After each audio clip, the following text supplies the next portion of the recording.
All right, YouTube, the Office of Budget and Management post will be filled by Mulvaney, South Carolina representative, fiscal conservative, an actual one. There aren't that many. A lot of fiscal conservatism is limited really to the state level down in Dixieland or in the flyover states, and you don't even get a lot of it in the actual House of Representatives, certainly not the Senate. You look at people like John McCain, they're not fiscal conservatives.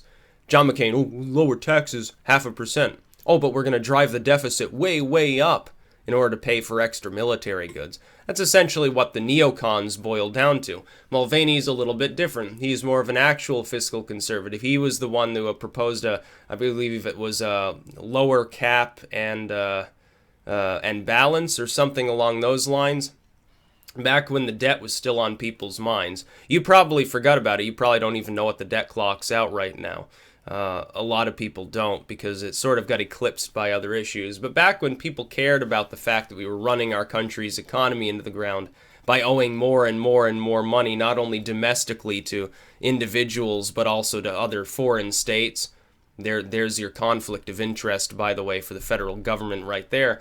Back when people were having that conversation, people wondered, well, what should we do about this? Some people said raise taxes. That way we won't have a deficit, we can even it out. Some people said cut government spending. And some people proposed both. And then there were people like Mulvaney who said, oh, just cap the federal budget. It's as easy as that. I agree with him, by the way. You need to lower the amount that the government is spending. You should slash taxes. If I were an autocrat, and I were able to impose any policy at all, I would massively cut taxes on the productive classes, by which I mean predominantly the lower and middle classes. There wouldn't be a payroll tax. Middle class wouldn't be paying, 25%. They'd be paying like 5 or 10%. I wouldn't even touch the investors' money, by the way, because it ends up creating more jobs. Hopefully, the job market would improve because the middle class would be paying less taxes and buying more. Consumption, it just works. Move to a luxury tax or something along those lines. Move to a consumption tax. You don't need a high income tax. In fact, you barely need an income tax at all for the lower middle class. And then vastly cut spending. There's no reason for us to spend as much as we do. A lot of our productivity goes right into the pockets of Uncle Sam. One of the big problems is actually welfare spending, not because of the principle behind it. The neocons, especially, by offering a poison pill to the American public in the form of sour discourse, they often shoot themselves in the foot by saying, oh, these greedy welfare pimps and stuff like that. You got the wrong approach there. Somebody should really teach you about rhetoric and about strategy. What you should be saying to people is the government is inefficient at actually redistributing the money that they get for social welfare. The American people put $1 million into a social welfare program. Only about half of that's going to trickle down to the people it was actually meant to get to. The other half gets swept right up into the pockets of the bureaucrats. So you simply eliminate the bureaucrats. Give a flat welfare, literally. I spoke about this before. It can actually coexist in a libertarian system, believe it or not. Give an unconditional, flat income to all lower and middle class Americans and replace the welfare state entirely. A simple issuance that would go out automatically to anyone who's on any of these sort of registries. They exist. They have a birth certificate or whatever. That's all you need to do. You don't need any of these other programs. You wouldn't need SNAP. You wouldn't need Medicaid and all of these other things. You should return the healthcare system to a free market. As for military spending, yeah, I'd cut it. But I wouldn't cut it by saying, oh, well, let's move to being a second world military power. No, it's not necessary at all. All you need to do is eliminate the wasteful spending. Look at the F-35. Look at all this crap that we spend money on. It's not necessary. We need to get smart about how we actually spend money because that money belongs to the people of the United States. It does not belong to Uncle Sam. Uncle Sam produces nothing. The government does not produce anything. It doesn't produce a single dollar within our economy. The people do at large. People and their businesses, their other endeavors, getting remittances from other countries. I pull money into the U.S. economy in a very funny sense because I make sales of my books overseas. Whenever somebody over there is buying it, they're taking a little tiny chunk of their nation's economy and paying me a little piece of it. It's actually wonderful to think that this is happening. No, we need to massively cut spending. Half these alphabet soup agencies shouldn't even exist. If it was created after roughly the 1980s, it shouldn't exist. If it was created between the dawn of the atomic era and then sort of the end of the Cold War, we should slash its budget by 50%. Anything before that, we should slash it by 10, 20% anyway. We'd save so much money. We should cut half of these bureaucratic positions. We should severely constrain their use. One of the biggest problems that business has in this country, here's how it operates. A lot of people think, oh, it's bad laws that come from Congress. Yes and no. It's bad bureaucrats. What Congress does is they get a law through, creating a new bureaucratic system, an alphabet soup agency, so to speak, DHS or something like that, the NSA. They then empower it permanently by making a law to do certain things.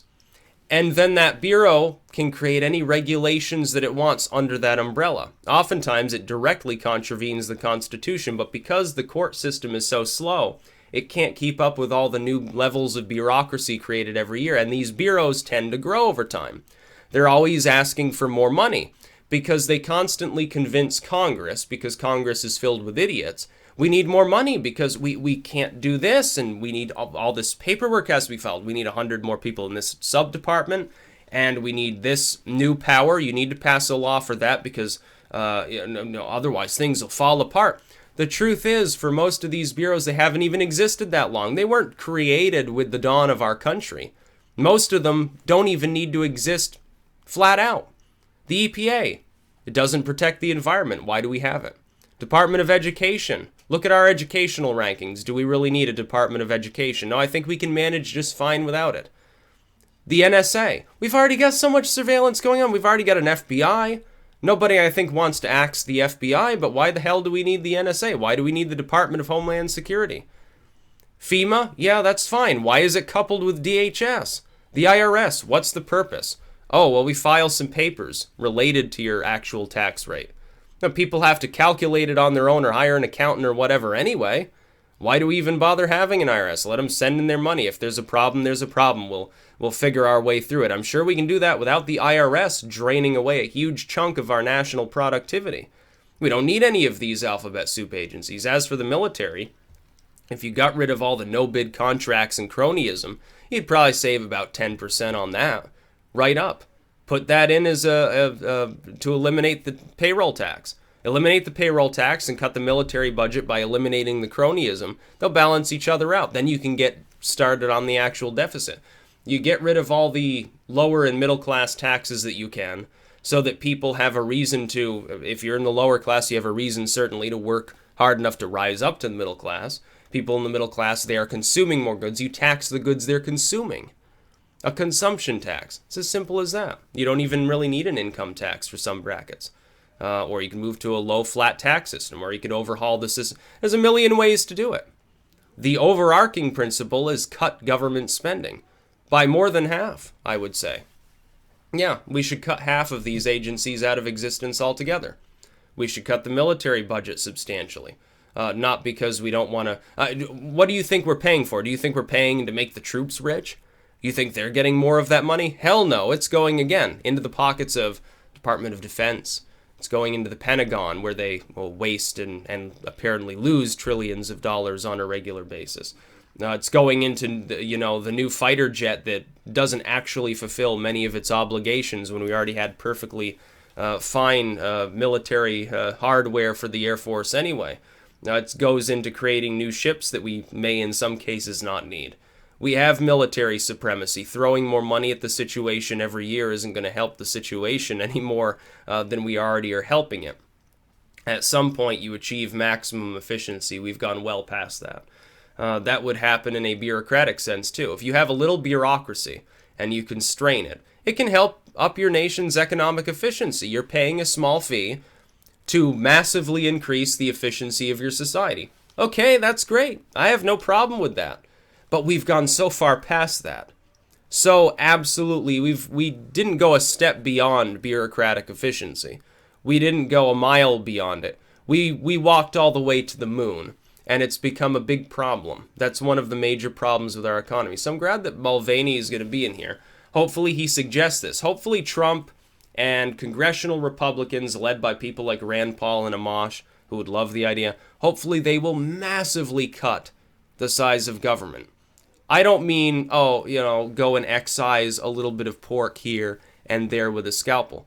I mean go in there with a chainsaw and just start ripping the bureaucratic agencies apart. And I don't care if they end up taking unemployment, because right now they're just draining the public coffers. It's not necessary. You could also consider privatizing many of the functions of these groups. Create an unofficial privatized think tank for a lot less cost to advise on policy, to give advice to Congress on perhaps bills to craft, instead of crafting regulations as a sort of autocratic governmental authority that simply has been authorized by Congress. Why don't we try that for a change? It'd be cheaper. It would significantly slow down the growth of regulation. It wouldn't be fucking with the private economy. I think that'd be a lot better. Why don't we have advisory units instead of regulatory units? Wouldn't that make more sense? If Congress is so easily swayed by bureaucratic evidence so-called anyway, it's not like they're going to stand in their way. It'll just slow down the process massively. It'll take 100 years to get back to having any sort of bureaucratic nightmare problems. And by then, hopefully, we'll have found even more solutions. Or maybe it'll go in the other direction. Maybe it'll get better. The taxes will get lower and lower. We live in a country where the tax rate and the regulatory burden have consistently risen for 2 centuries. It's unsustainable. It can't be sustained anymore. The brief golden period we had in the 80s wasn't even the result of cutting government spending. Reagan never did that. A lot of people on the right, they remember, glorious God-man Messiah Ronald Reagan, who cut government spending. No, he didn't. He just froze its growth. He prevented it from growing while the private economy grew. Thus, it was lower as a ratio of total economic output. That doesn't mean he cut anything. In fact, it was funny at the time, people like Mondale were worried he was going to cut government spending. Oh, he's going to cut the welfare programs. He never did. It's one reason why he became popular, because he didn't go after people's welfare. We need to tackle this problem, because if you fuck up your economy, and Mattis has warned this himself, Mad Dog Mattis, who's going to be running the Department of Defense, I believe. He's advised, if the nation continues spending beyond its limits, it will obviously adversely impact our military capabilities. That's true. That includes military spending as well. If you fritter away and waste public productivity on projects that don't pan out, projects that are massively over budget and take too long, if you don't incentivize getting it quick and efficiently, then you have a big problem. We will be supplanted, potentially, by other military powers in time if we continue that. Right now, we have a massive advantage. We can't count on that always being there if we keep acting as we are, though, because other more pragmatic nations will fill in the gap. They will begin to grow, and then we'll be compelled by fearmongers in Congress, fearmongers in the bureaus, to spend even more. And we will run our economy into the ground USSR style. It can't be done. It's a danger to our nation. Our own government, through its wasteful spending, is the biggest danger to this nation that we face. Not Russia, not China, not a recalcitrant European Union. Our own government, specifically our Congress and government bureaus. Just like the biggest threat to our liberty, it's not Osama, some idiot out in the desert somewhere. It's not Putin. It's not the Communist Party of China. It's, again, Uncle Sam with the domestic surveillance apparatus and the Patriot Act, which is the most unpatriotic act ever passed, unfortunately, and all the other crap that goes on. That's the biggest threat to our liberty. Only the U.S. government, empowered by the people of the U.S., has the ability to directly denigrate it in the first place. A lot of people don't even realize this. And a lot of people, unfortunately, they think that because Trump is now president, things magically get better without public pressure. I don't think so. We thought that under Bush, we thought that under Obama, we're thinking it now under Trump. It's not going to happen. The fact that Trump seems to be more wise and a bit more level-headed than people like Bush or Obama doesn't mean that he's capable of doing this on his own. He needs public pressure. Thankfully, the one saving grace above all others that I will say about Trump before he's inaugurated, he seems more open to dialogue with the public. He's almost addicted to Twitter. He can see the responses people are making. He actually, on his like official page, asking people questions and stuff. Oh, I need your input. That's great. If he keeps that up, yeah, that's some good shit. It's something Obama has never done. It's something Bush never did. They didn't care what the little people said. On that, I will give Trump a huge amount of credit, but it requires the public to actually put pressure there so that they can weigh in, so that wise ideas... Does it matter? You've got a problem. And the way the government operates is, if it has a problem, it asks the Harvard PhD what they would solve it with, and it asks the bureaucrat, and it asks the senator. But what if some random poor dude off the street wanders up to that conversation and gives sage advice that will actually work and is good advice? Should the government automatically disqualify that person from giving their advice simply because they're the average person? Or should it assume that there's a possibility that it could work? I say the latter. We need to take good ideas from everybody. That includes the average Joe working stiff from the population. It works. Sometimes people who are massively academically trained or have years of experience in government, clearly, they make mistakes. The Iraq War was a mistake. Bush's stimulus was a mistake. It was a mistake to both regulate the financial sector and deregulate the financial sector in the ways that they were regulated and deregulated over the course of a decade. It was a mistake to get involved in Vietnam. It was a mistake to get involved, the way we did anyway, in Korea. It was a mistake to nuke Japanese civilians. It was a mistake to throw Japanese citizens here into concentration camps. We've made all sorts of mistakes throughout time.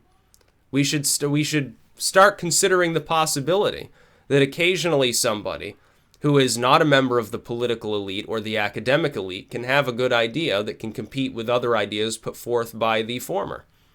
And I think Trump may understand this. As somebody who appears to understand the concept that somebody walks in on the street, on a Hollywood set, yes, but walks in, delivers a good pitch, has a good idea, and is capable of actually making it work, making something that's worth buying, making an idea that's worth using, making money, productivity in general. Maybe he is the only one who actually understands this basic concept. And if that's true, and he starts adapting those proposals that random people may make, and make popular, especially through social media, he will be a great president. Because we could potentially solve so many of our problems so much more efficiently if we use the brain power of the general population, not just the brain power of a few government think tanks. I'm glad that Mulvaney is going to be the one heading this. He's an actual fiscal conservative. It's good. That's what we need. In an economic sense. I wouldn't want to put him in as, head of the Council on Homosexual Relations or something, but putting him in the budget office, yeah, it's a great idea. Maybe he can recommend to Trump the first dozen government programs that should be axed and the first half dozen bureaus that should be destroyed from out of existence. Be great. Save so much money, so much higher efficiency. You don't need all these bureaus. They're not necessary to the survival of our nation. They never have been. They never will be. That's about all. Peace out.